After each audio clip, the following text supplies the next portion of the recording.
This morning, ladies and gentlemen, we're going to be discussing your project manager, which is your liver. Your liver lives under your right rib. And a very good liver function test is just to poke your liver. Just push it very hard.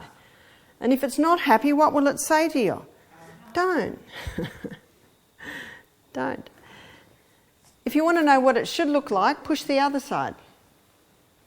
And if it's a little tender, don't be concerned, because it's a recoverable organ. It's the only organ in the body that has the ability to regrow, totally regrow. Like the shark's teeth, constantly regrowing.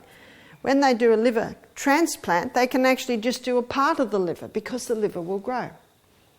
When you consider what we're going to be considering this morning, you will understand why God made the liver to be a recoverable organ, because many people would not be living today if it wasn't a recoverable organ.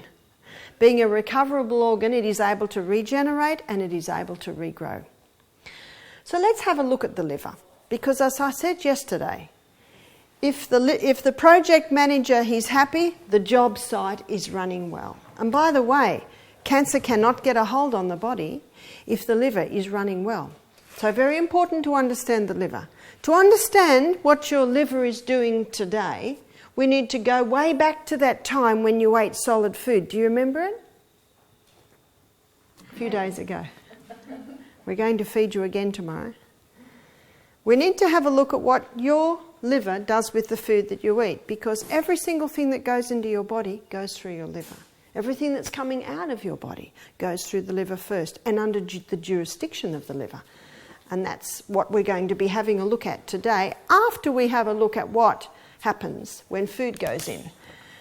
Never in the history of mankind have human beings consumed so many carbohydrates. Never. Let's have a look at what Aussies consume. What would most Aussies have had for breakfast? Cereal. Very popular food. There's a whole aisle devoted to it in the supermarket, so it must be popular. Very easy for such a fast society. Open cereal, pour into bowl, milk on, eat. And especially when the milk goes on and it all just goes like wet tissue paper, you don't even have to chew, down it is and off to work. I remember when muesli first hit the scene. I was talking to my cousin, I was about 16. I said, "What do you think of muesli?" He said, "Oh, I don't like it." I said, "Why not?" He said, "I have to chew and I haven't got time for that." Cereal or toast, bread.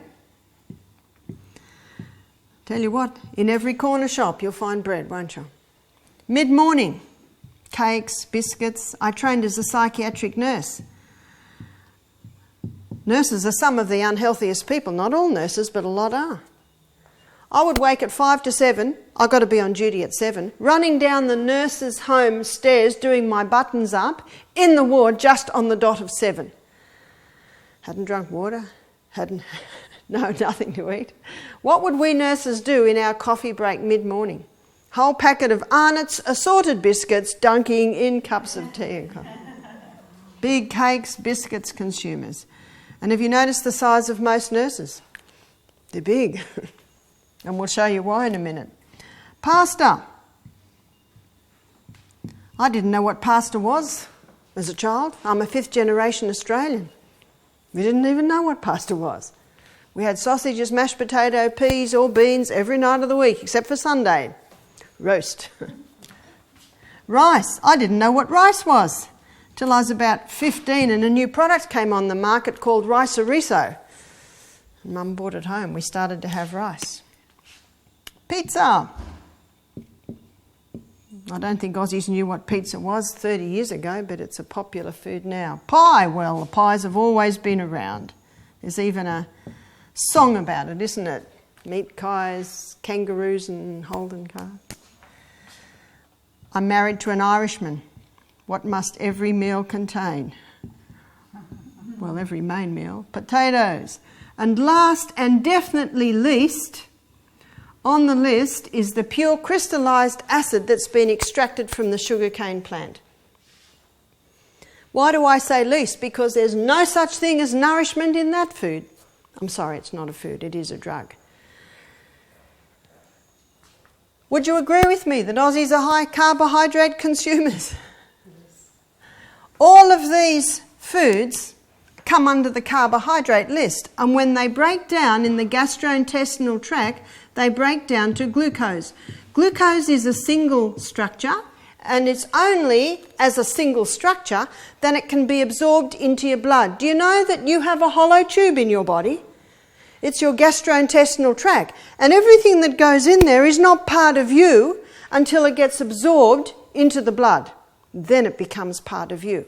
And it can only be absorbed into the blood when it is broken down to singular structures. So these foods get broken down as a singular structure. Glucose gets absorbed into the blood, goes on the M1 main highway straight to the project manager. My son's a project manager on a building site. When the plasterers come in, they go to James. When the plumbers come in, they go to James. He's orchestrating the job site. That is what the liver's doing. So the glucose goes to the liver, and the liver determines where the glucose goes. Number one, the glucose is sent to the cell to be burnt as fuel. It is the main fuel used by every cell in the body. Number two, it is stored as glycogen. Glycogen is a name given to quick-release glucose stores. Your liver stores some, but it only can store a little. Your working muscles store some. When you walked up the hill this morning, do you know how you got up the hill? It was your glycogen stores. And the glycogen stored in your working muscles is like it's in a prison. It can only be used by your working muscles. But the glycogen stored in your liver, it can be sent all over the body. But only so much glycogen can be stored. And on a high carbohydrate diet, high glucose is released into the bloodstream. And there's a lot of glucose still left over from being used as the cell and stored as glycogen. And so that excess glucose is stored in the most effective way it can be stored, and that is as fat. This is a fact that many people are unaware of. And when someone wants to lose weight, what part of the diet do they stop? The fat, yeah? The fat. And do they lose weight? Not much. And fat is an essential nutrient. And fat is one of the substances that helps to give a person the satiation feeling or the feeling of satisfaction. And that is why when people are on fat-free diets, you'll find they've got to eat all day long because they never get the satisfaction feeling. One guy, when he heard this, he said, my girlfriend, she has a cup of coffee with skim milk and 3 teaspoons of sugar. What would she be better to have? Actually, no sugar and full cream milk. Actually, better to have none. You see, it's a misconception. When I was in New York in April, I consulted with a couple who asked for a consultation, and it surprised me because they were both in their 60s, both obvious professionals. When I consulted with them, I found out they were both doctors of chiropractic, they were both qualified nutritionists. By the way, amazing musicians. He was head of music in the whole of the New York area. I said, why are you coming to see me? And they said, we used to be Dr. Atkins patients. Wow, I was very excited to meet Dr. Atkins patients. We've all heard of Atkins, yeah? What was Atkins famous for? A diet that no one had ever dared put forth before. What was it? It was high meat, high fat, no carbohydrates. They said, we went to Atkins, that seemed probably early 90s, so probably 20 years ago. They went and saw Atkins. We'd heard of his fame. Well, you see, his book was number 1 on the New York Times book list 4 years running. Someone loved him. Nutritionists hated him. Why did the people love him? It's very simple. It worked. And isn't that what everyone's interested in? It worked. They said, Atkins took us off our high carbohydrate diet. They said we're vegetarians. By the way, he said, we went to him because we were putting on weight. We were pre-diabetic. We had no energy. We were not happy with our life, and we'd heard that he'd got fantastic results. So we began to eat meat. You see, the Atkins diet, he suggests 20 grams of carbohydrate a day. Now, the recommended daily allowance for carbohydrate is 300 grams a day. So that's quite a drop. But Atkins had done his research, and he knew that you can actually live without carbohydrates. I don't suggest you do. And there's a huge difference between refined carbohydrate and whole grain carbohydrate. So they said, we went on the Atkins diet. We dropped our carbohydrates down to 20 grams a day. He has 4 stages. Stage 1 is 20. They said our energy levels skyrocketed. The weight just fell off us. Our blood sugar levels came back to normal. Wow. They said the results were absolutely amazing. I said, why have you come to see me? They said to me, we're not happy with the meat. We don't like it. We're starting to get a bit of arthritis. You are the first nutritionist that hasn't totally crucified Atkins. And don't most people do? I said, I don't crucify him because I believe he was a hero. I believe he was a man of his time because his theory worked. This was his theory. When too much carbohydrate goes in, it stores as fat. You stop the carbohydrates, what does the body now live on now?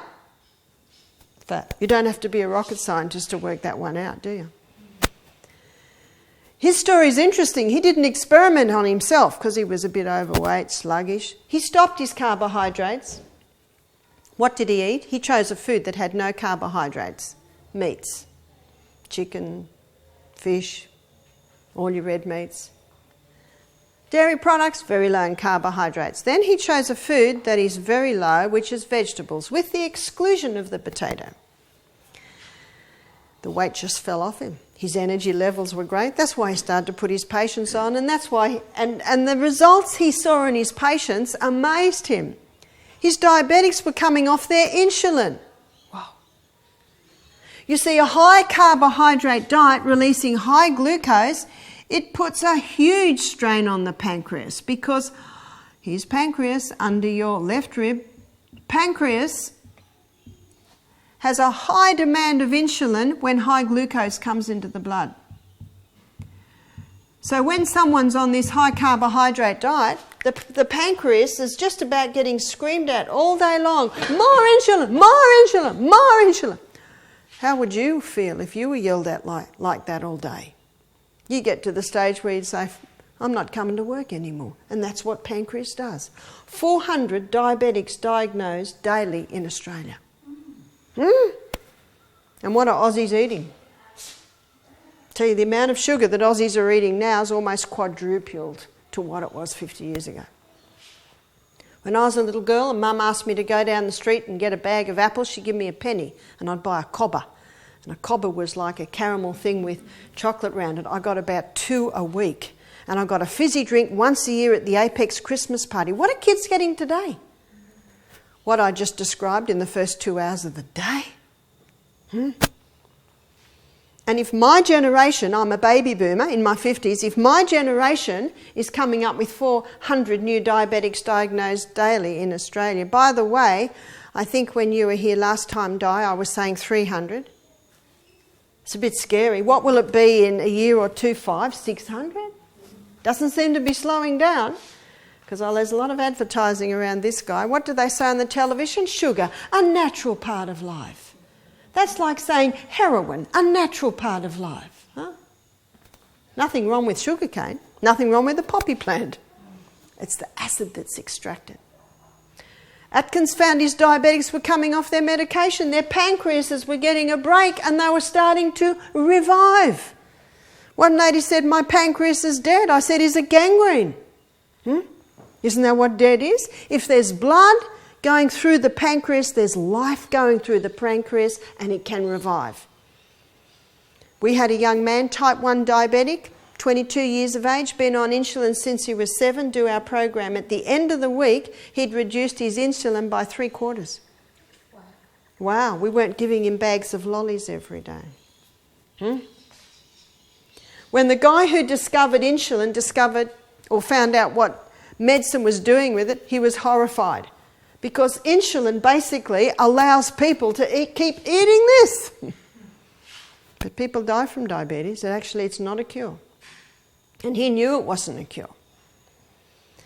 Atkins also found, when he began to put his patients on it within about the year, not only were the diabetics coming off their medication, but his cancer patients were going into remission. Do you remember yesterday we looked at the link between cancer and fungus? What's fungus' favourite food?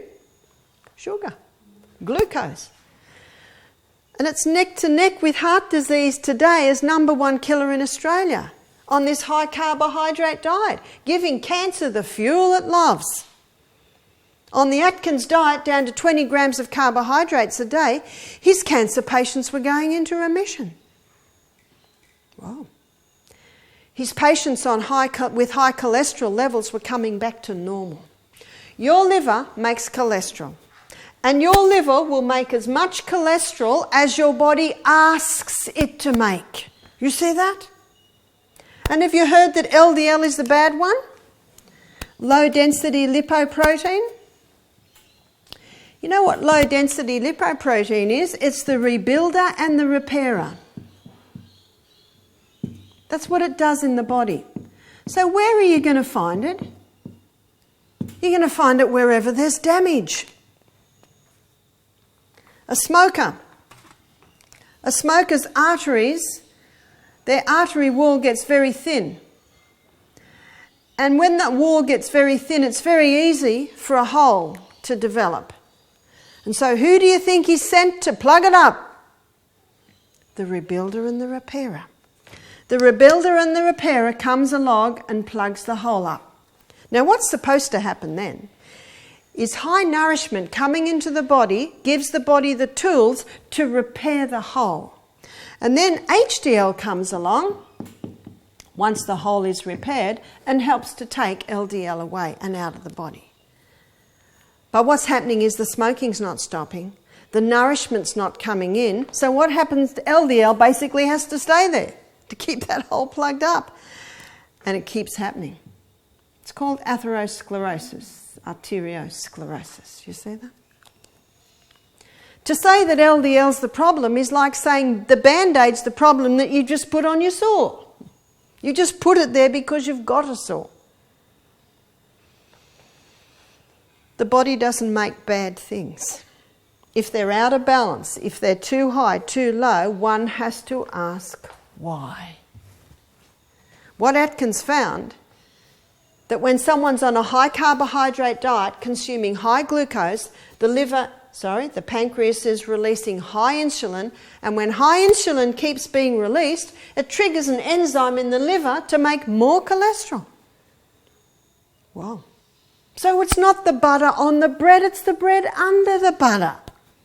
The wrong guy's been shot. That's not the problem at all.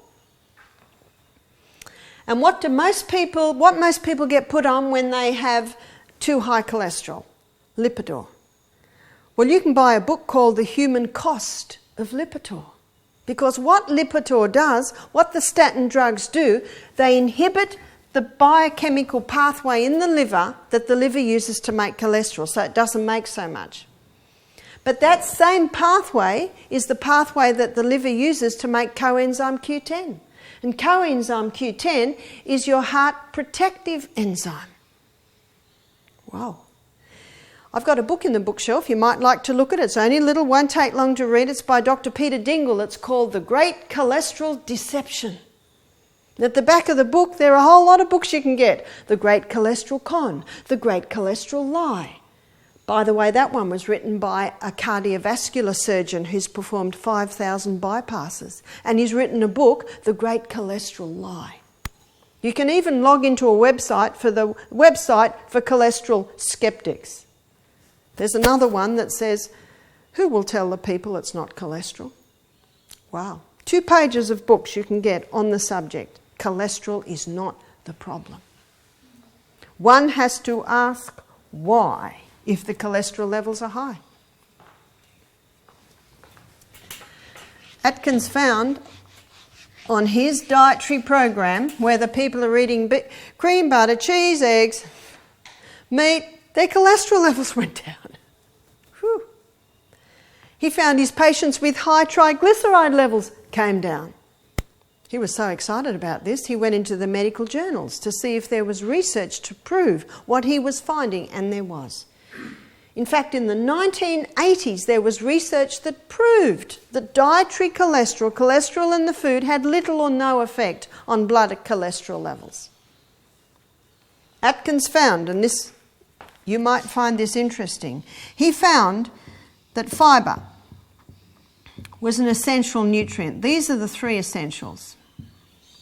Fibre is essential. In what way is fibre essential? Our gastrointestinal tract needs to be swept every day, and it is fibre that sweeps it.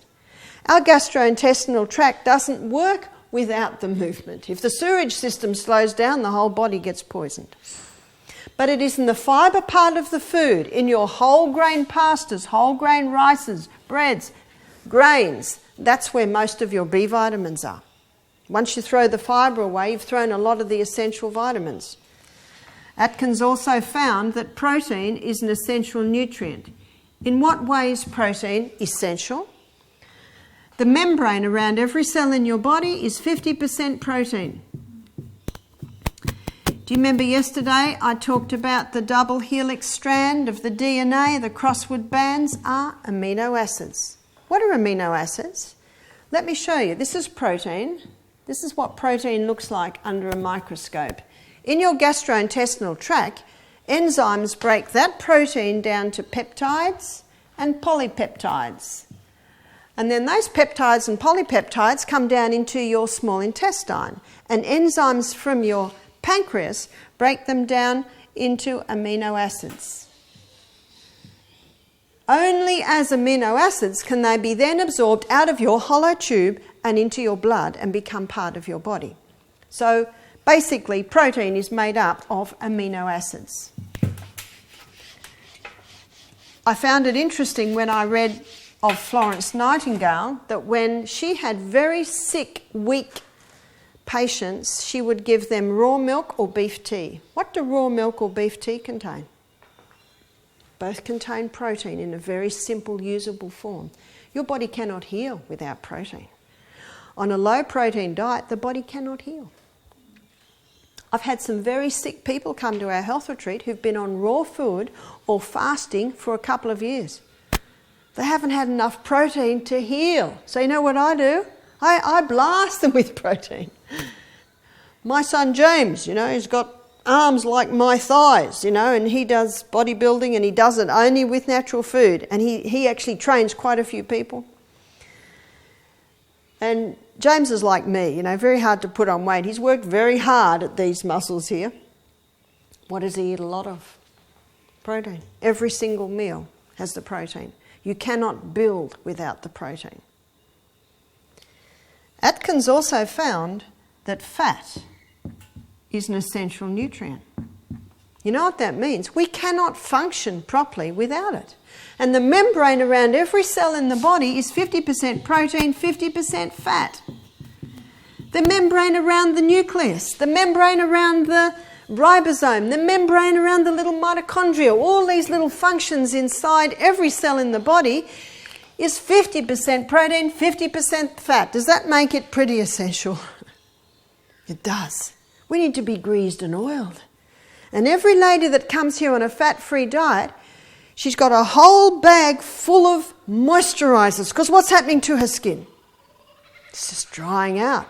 And it gets really dry, the moisturisers go on. How does it feel half an hour later? Same. And they say, Barbara, what do you put on your skin? I say, nothing. Nothing. Not a single cent do I spend on anything I put on my skin. But you know what I eat a nice amount of? Fat. I'd rather do that. I'd rather spend money on beautiful olive oil, beautiful coconut oil, top quality nuts and seeds, chia seeds, avocados. I'd much rather do that. I'd much rather my dollar go there. Because we like eating, don't we? And the food should taste fantastic and be of good quality. If it is, your hair will shine. If it is, the skin will work. Your eyes will see. Your ears will hear. The whole of our body is an illustration of the integrity and the strength and the nutritional value of every cell. And remember, that's what we are, just a bunch of cells. That's why we have to heal from the cellular level. Atkins found that these are 3 essentials and his diet was high in them. Well, where was the fibre? His patients had to eat 3 cups of vegetables a day and 1 cup had to be all greens.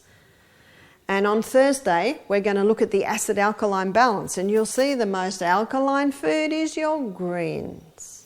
I just saw William walk past with a big box of greens. A lot of greens go into your broth at night, and a lot of greens go into, I think it's your 12 o'clock juice, where it's cucumber, apple and greens. Highly alkalizing, as you will see. So that's where the fibre was happening in the Atkins diet. Where's the protein? Well, that's obvious in the meats and the fats. What Atkins found in his research was that carbohydrates are actually non-essential. Now, this is not my opinion, this is fact. Non-essential. Do you know what that means? You can actually live without them. And I very quickly say, I don't suggest you do, because we like them. The biggest danger is when they're refined and when they're overdone. Carbohydrates aren't bad. It's only when they're overdone, and it's only when they're refined. But I must say, I've even met some vegetarians who are overdoing the whole grain carbohydrate. Again, doesn't mean they're bad. We enjoy them and they're high in nourishment, but they can be overdone. I've given you 2 illustrations this morning. One is this high carbohydrate and the other is the Atkins, down to 20 grams of carbohydrates a day. That's extreme. Where do you think we should be? Somewhere in the middle. Yeah? Your carbohydrate part of your meal is your negotiating part of the meal. And the negotiations change depending on your age, your size, your fitness, your size, your physical, mental output through the day. It can change. Don't negotiate the fibre, the protein and the fat. It's the carbohydrate part that you negotiate. It can be as simple as this. Instead of having a whole load of pasta with garlic and oil and parsley, have half a plate full of pasta with a very nice sauce with maybe lentils and lots of parsley and a big salad. See, it's just changing the ratios. Instead of 3 cups of rice and a little bit of dal, you have 1 cup of rice, a lot of dal and a big salad. You see, you can just change the ratios like that. When I have dinner with my boys, they have pasta. They have 3 times the pasta that I have. Same amount of sauce, same amount of salad. I have a little tiny bit of pasta, lots of sauce, lots of salad. You see, I don't need a lot of carbs. I'm just a little lady. They're big, strong men and they build and tile and all that all day long. And then you know what they do in the evening? They go to the gym and work out. They can have 3 or 4 times the carbohydrates I can have. 4 weeks ago, we had a guy do our program. He was 33. He'd just walked across Australia from the most western to the most eastern. Took him 5 months, I think 5,600 kilometres. He said by the end, he could eat 5 times the food that he was eating at the beginning. The amazing thing is, and you'll hear about this when I speak about exercise, when you start moving the body, you change the metabolic rate. And those little muscle cells start consuming more and more, and the more you put into this fire, the more energy that you get. But when a person's metabolic rate has changed to storing fat, the more they put in, the bigger they get. It's all to do with the way that the cells run, and I'll discuss that on Friday and show you how to do it. But as one writer I was reading about recently, he said in weight loss and in fitness, he said 80% is due to diet. Wow. And you will find, and James has told me this too, because he goes into, bodybuild.com, that he said all the top bodybuilders recognise what I'm showing you this morning. Get that carbohydrate down. Here are your essentials. And James said, guys come to him all the time. They're just carrying too much weight because what do they love? The sugars, the breads. My son Peter, he's is very well built too. Peter's 27, James is 34. About 2 years ago, Peter wanted to lose 7 kilos in a week because he was doing a photo shoot, and he ate broccoli and chicken for 1 week. He had all the energy to work, lost his 7 kilos. I saw the photo shoot. Muscle, muscle, muscle, muscle. Just defines the muscle. Will it harm him? No. He's getting the minerals, he's getting the greens, he's getting the proteins, he's getting the fats. He just stopped his carbohydrate. I'm not advising living on chicken and broccoli for a week, but it's an illustration.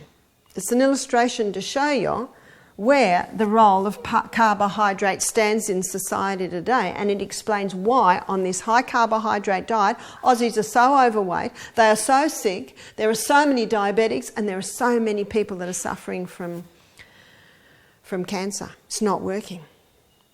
I believe that you can do superior to Atkins, and this is why Dr. Carl Benjamin and his wife came to see me.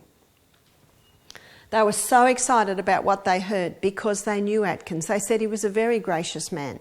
And they said to me that if Atkins had read the China study, which I referred to yesterday, they believed Atkins would have become vegetarian. Atkins was a man of his time. Colin Campbell is a man of his time. I like Atkins' science. It works. Well, how do we get our protein as a vegetarian? Let me show you. On a vegetarian diet, it's impossible to go down to 20 grams of carbohydrates a day, but there is no need. Let's have a look at the vegetarian protein. Let's have a look at the oldest history book we have, which is the Bible. We'll go to Genesis 1:29, where God's saying to Adam and Eve what to eat. And this is what God said to Adam and Eve. He said, the herb-bearing seed, every herb-bearing seed which is on the face of the earth. What's a herb-bearing seed? Let's have a look at the food. We'll have a look at the protein content and the carbohydrate content. Herb-bearing seed. Grain. Grain is a herb-bearing seed. There's your wheat, oats, rye, barley, millet, amaranth, quinoa. Grains are high in protein, but they are also high in carbohydrate. How many on our carbohydrate list are from the grain department? Grain, grain, grain, grain, grain, grain. Well, most of them are from the grain department, which is where your high carb comes from. Another herb-bearing seed is the legume. The legume is your lentil, chickpea, lima bean, black-eyed beans, kidney beans, soy. Legumes are high in protein. If you want to know how to cook legumes, get a Lebanese, an Italian, an Indian cookbook. They have a lot of legumes because they did not have the ground, never have had the ground to graze the cattle. So they get their protein from the legumes. And I think you'll agree with me, they make beautiful things out of legumes. And there's so many legumes and so many things you can do with them. Legumes are high in protein, but they are medium to low in carbohydrates. They're about the third the carbohydrate that you will find in the grain. Most nutritionists lump these two together, but it is not so. We have a nutrition almanac in our bookshelf which shows you every food and every protein and every carbohydrate, every nutrient in any food, and you can look for yourself. Herb-bearing seed. The seed. When I'm saying the seed, I'm referring to pumpkin seed, sesame seed, sunflower seed, chia seed, flaxseed or linseed. These seeds are high in protein and they are quite low in carbohydrate. So that every herb-bearing seed which is on the face of the earth, and the tree in the which is a fruit yielding seed. There's another seed. What fruit yields a seed? The nut. We live on a wonderful part of the planet. There are so many nuts, aren't they?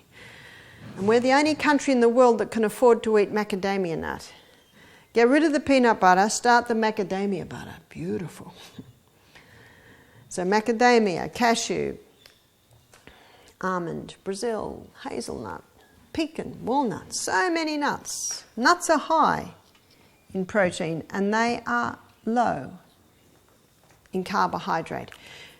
And then the final thing that God says in that verse, he says, the seed, to you it shall be for meat.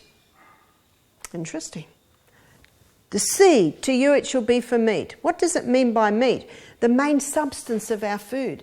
It is the seed that is high in your fibres, proteins and fat. The three essentials, low in the carbohydrates. What is the seed? The seed is like the chicken's egg. It's the reproductive part of the plant. And for that seed to reproduce itself, it must contain all the essential amino acids, and it does. Have you heard that they don't? Well, open the Nutrition Almanac and see for yourself. Every single one of these foods has every amino acid needed for life in the body. Interesting. And yet we're told only meat has. Is that right? To maintain, to ensure that you're getting enough of your essentials, and to ensure you don't overdo your carbohydrate, my suggestion is that you decrease the grain part of your meal and increase the legume, nut, seed part of the meal. That's an easy way to do it. A very easy way to do it. And from tomorrow, our meals will be an illustration of how you can do that.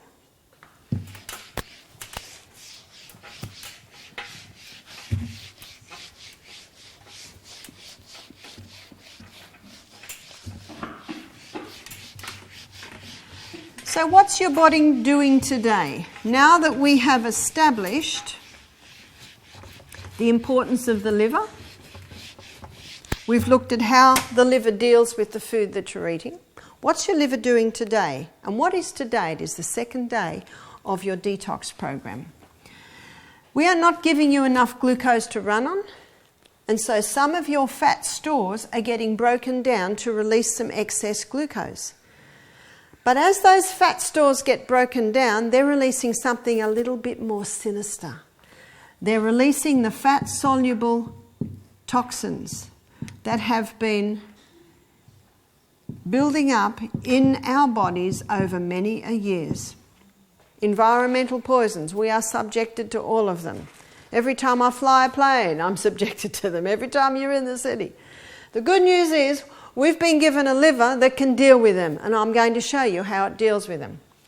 So here you are at Misty Mountain Health Retreat. The fat cells are getting broken down to give a little bit more glucose to run on. The fat-soluble toxins are once again released into the bloodstream. They once again go to the liver. The liver says, oh, not this nasty guy again. You see, every time fat-soluble toxins come into our body and come to the liver, often the liver says, this is a nasty guy. Wrap him up in fat and store him. Then you come to Misty Mountain Health Retreat.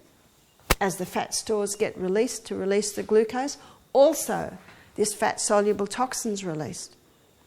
Back again into the bloodstream, up again to the liver. The liver says, not this nasty guy again. Wrap him up in fat and store. Hang on, they're at Misty Mountain Health Retreat. Hang on, they're getting high nourishment. I think we can break this fat-soluble toxin down to a water-soluble state. Then it can be released out. Phase 1 began yesterday on your first day of your juice fast. Phase 1, the liver took this fat-soluble toxin and it broke it down to a metabolite. That metabolite is a nasty guy. That metabolite is sometimes 100 times more toxic than it originally was. That metabolite creates a lot of free radicals. That metabolite is sometimes, often, very volatile, highly volatile. And you might say, what's the body doing? It's just created something worse. That is true, but it is a process. This is the symbol for the metabolite. Why does it do that? Well, it can be explained by what happens when you're going to, say, clean out the garage. What does it look like halfway through? 100 times messier? What does it look like when I'm weeding my winter garden? 100 times messier. It's a process. And your liver has certain needs to protect your body from this metabolite at this stage. It needs antioxidants. Antioxidants are free radical scavengers. Antioxidants come along with a lot of extra electrons, and a free radical is missing an electron. What are your best antioxidants? The most potent antioxidant is beta-carotene. And beta-carotene is found in all your green-coloured and all your orange-coloured vegetables. So your green barley, very high. Your orange carrot juice, very high. That box of herbs that I just saw William carrying, green herbs, very high. Vitamin C. We are giving you vitamin C with every dose of green barley that you have. Vitamin C is very famous, probably the most famous antioxidant. And we know vitamin C as ascorbic acid. But in the last 10 years, researchers have found that ascorbic acid, when it gives all of its electrons away, it can become a free radical. But in nature, ascorbic acid comes hand in hand with bioflavonoids. And those bioflavonoids continually feed extra electrons back to ascorbic acid to protect it from becoming a free radical. So the bottom line is, if you buy vitamin C, make sure it's ascorbic acid with bioflavonoids. And most of your reputable brands will have that. Vitamin E. Vitamin E is a fat-soluble vitamin, so it's only found in your nuts, your seeds and your grains. Where are you getting vitamin E at the moment? We are giving it to you in your protein drink. Your protein drink contains soy.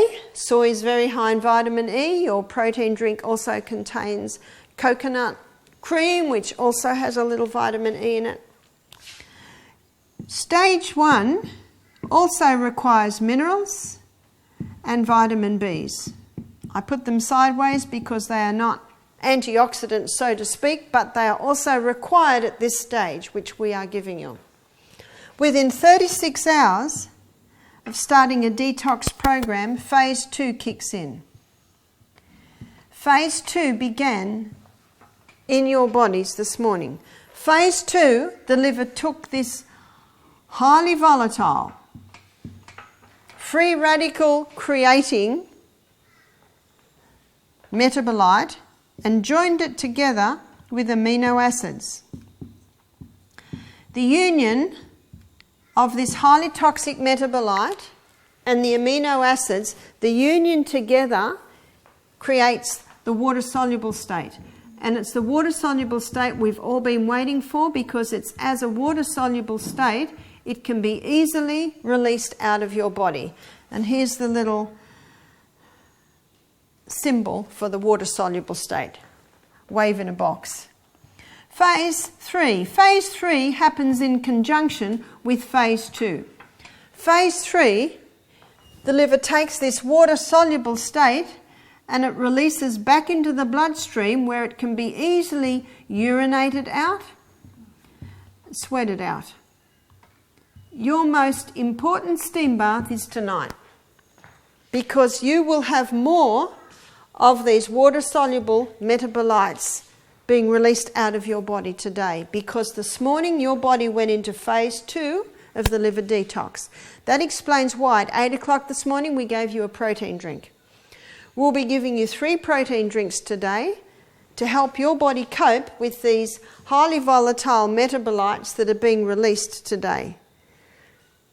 That protein drink provides the amino acid that the liver needs to join together with that toxic metabolite. The medical term is conjugates. It joins it together and it creates the water-soluble state. Tomorrow we will be giving you solid food, and the detox will slow down a little bit. You'll still be detoxing a little bit because you'll be having an 18-hour fast every 24 hours. We'll be serving you breakfast like a king, lunch like a queen, and we'll be giving you broth at night. So you'll be fasting from lunchtime every day through till breakfast the next morning. People say to me, do you ever go on a fast? I say, I do an 18-hour fast most days. I have lunch and breakfast like kings and queens, and then I don't eat again till the next morning. How have I got energy to climb up my hills in the morning? My glycogen stores. And they will be built up again as I ate my breakfast and lunch, ready for my extra activity. Riding my bike to work, running up the hill, it's all there. You see, the food that you're eating, it doesn't give you energy often until quite later, because it has to go into your liver has to send it, has to stir it. And that's why you can go 2 days without eating. There are stores, and you will see, when you see this, that we are nutritionally supporting your liver. We are giving you the beta-carotenes, the minerals, the B vitamins. That explains why your urine's fluorescent yellow, because we're giving you a super B mix with every green barley, and we're providing the amino acids so that you can effectively detox.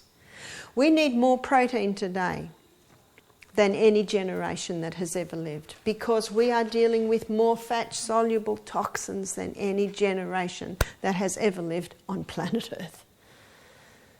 We have a look at the slips and the oil spills. We have a look that they stopped all fishing in Sydney Harbour, was it 18 months ago, because the children of the fishermen had mercury and dioxin levels in their blood, little kids far higher than they should be. So this information is very important. This information has only been around since 2002. I gave this lecture in America one year, and a man came up and said, "That's very interesting." He said, "But it is not for your lay people, that's for your academics." I said, "Lay people have livers too, you know." And isn't that true? In my book that I'm writing, I'm spending a whole chapter on the liver, because that is vital information. It also explains why Florence Nightingale noticed her sick men responded to beef tea and raw milk. Because of the protein. It also explains why Atkins got the results. I think Atkins had passed away before this information was known, but it also shows why he was getting the results that he did. Do you remember what I said yesterday? Truth never changes. It's always the same. It might be built upon, but it's always there.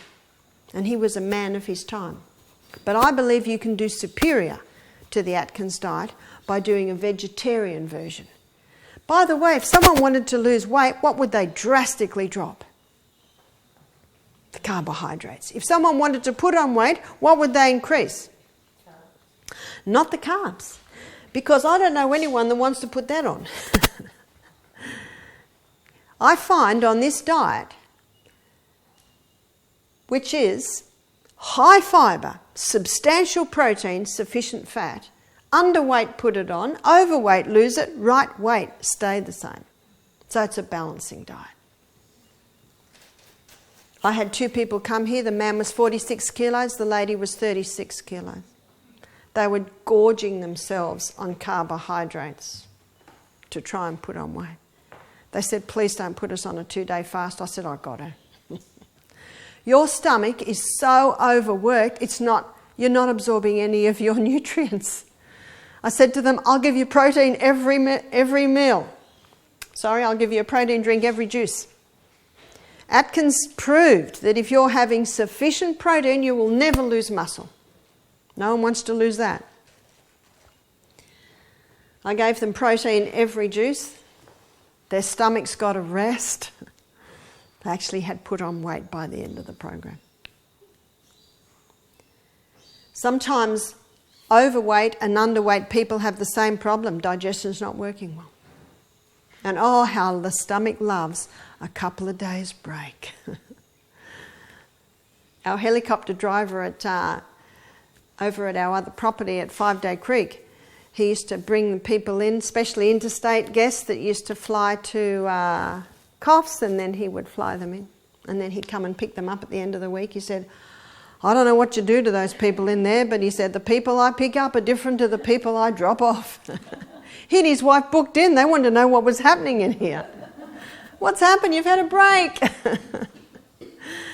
What we do to you this week, the results you get would take 6 months on a very good lifestyle program.